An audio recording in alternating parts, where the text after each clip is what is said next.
आपल्या देशात रिसेंटली जसलोक हॉस्पिटलमध्ये ही स्टडी झालेली आहे. 50 पेशंटची स्टडी झाली.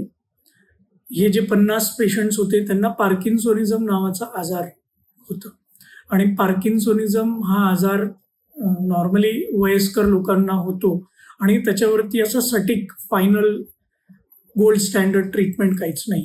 तर हे जे पार्किन्सोनिझम असणारे पेशंट्स होते त्यांच्या लाईफस्टाईलमध्ये असं लक्षात आलं की त्यांची झोप डिस्टर्ब्ड असते, त्यांची झोप परिपूर्ण होत नाही, त्याच्यामुळे त्यांची पार्किन्सोनिझमची सिव्हिरिटी जास्त असते आणि ट्रीटमेंटमध्ये अडथळा होतो. तर ह्या ज्या पार्किन्सोनिझमचे पेशंट्स होते त्यांच्यात काही लोकांना डान्स थेरपी म्हणजे 1 तास डान्स, 1 तास म्युझिक आणि काही क्षण काही वेळ प्राणायाम म्हणजे ब्रीदिंग टेक्निक्सवरती ट्रेनिंग दिलं गेलं. असं लक्षात आलं की 2-3 वर्षाच्या फॉलोअपमध्ये की ज्या लोकांनी आपले हॉबीज फॉलो केले लाईक डान्सिंग नाहीतर म्युझिक प्लस प्राणायाम 1 तास तरी केला तर त्यांच्या पार्किन्सोनिझमच्या सिम्पटम्समध्ये खूप छान असा रिझल्ट मिळाला.